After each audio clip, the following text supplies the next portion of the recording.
generating more employment. The number that has been given us is very negligible. What steps are being taken to generate more employment with the reduction of the corporate tax? Sir, since the corporate rate has been brought down, for incentivizing employment, a lot of every scheme that we bring in focuses on employment generation. Employment generation in the last July 24 budget has also been given 5 different schemes through which employment is being focused on. My second supplementary would be the tax foregone, how much it has been invested or reinvested in those companies. So I don't think we have the data on that, sir.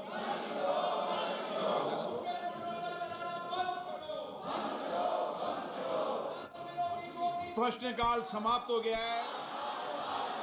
माननीय सदस्यगण, मैं आप सबसे आग्रह करना चाहता हूं, जिन मुद्दों को, जिन विषयों को आप उठाना चाहते हैं, राष्ट्रपति अभिभाषण में आप उन सारे मुद्दों, विषयों को उठा सकते हैं। मैं आप सबको पर्याप्त समय, पर्याप्त अवसर दूंगा।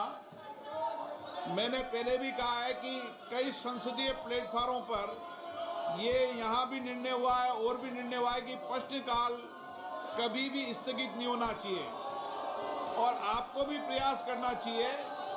ये आप सबकी सामूहिक जिम्मेदारी है कि प्रश्नकाल चले और प्रश्नकाल के बाद आप जो भी विषय उठाने चाहें वो 12 बजे उठाएं। इस परंपरा को आप कायम करो। आप वर्षों तक वरिष्ठ सदस्य रहे हो, इसलिए मैं आपसे आग्रह करता हूं कि हम संसद की एक बेहतरीन व्यवस्था को लागू करने का प्रयास करें और प्रश्नकाल के अंदर ये संकल्प लें कि प्रश्नकाल कभी भी स्थगित नहीं करने देंगे। ऐसा मेरा आग्रह है।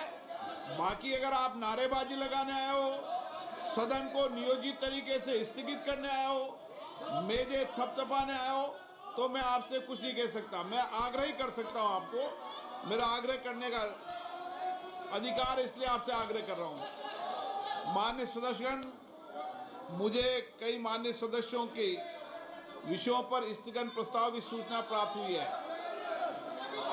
मैंने स्थगन प्रस्ताव की किसी सूचना की अनुमति नहीं दी है, लेकिन माननीय सदस्य उन सारे विषयों को राष्ट्रपति अभिभाषण में उठा सकते हैं। उस समय पर्याप्त अवसर उनके पास रहेगा। सभा पटल पर रखे जाने वाले पत्र, प्लीज माननीय सदस्य, प्लीज माननीय सदस्य, प्लीज।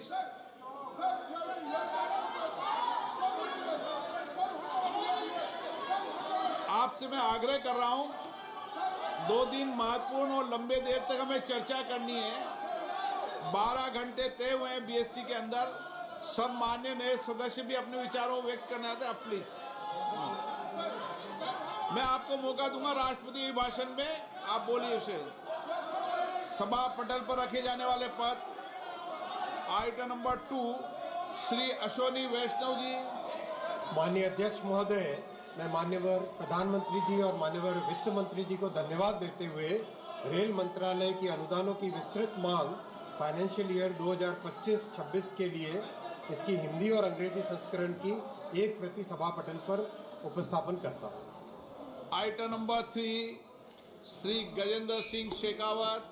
माननीय अध्यक्ष महोदय, आपकी अनुमति से मैं आज के कार्य की सूची क्रमांक 3 पर अपने नाम के आगे उल्लेखित कागजात को सभा पटल पर रखता हूँ। Item number 4, Shri Jain Chaudhary ji. Honorable Speaker, sir, with your kind permission, I rise to lay on the table of the House papers mentioned against my name at serial number 4 of today's list of business.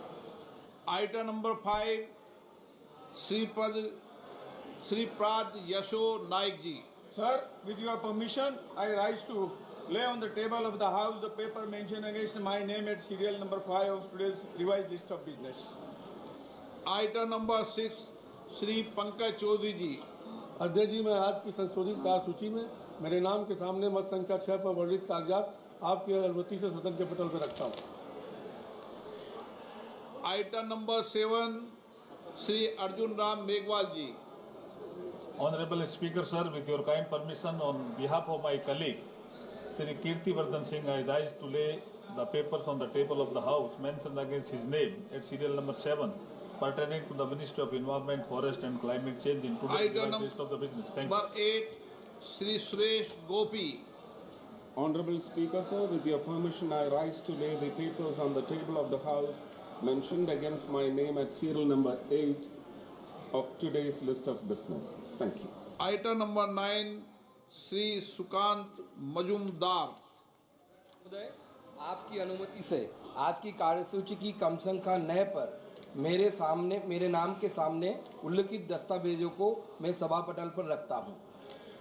Item number 10, Mahasachil.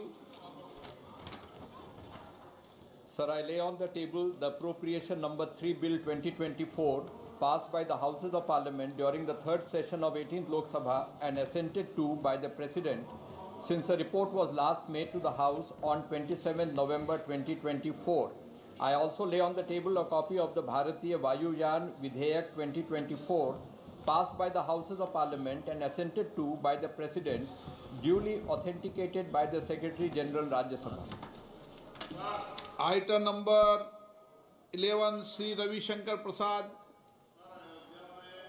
With your kind permission, I wish to present the fourth report, Hindi and English version of the Committee on External Affairs, 18th Lok Sabha, on demands for grants of the Ministry of External Affairs for the year 24-25, as listed against my name at serial number 11. 11, item number 12, Shri Visheshar Hegde. Sir, I raise to lay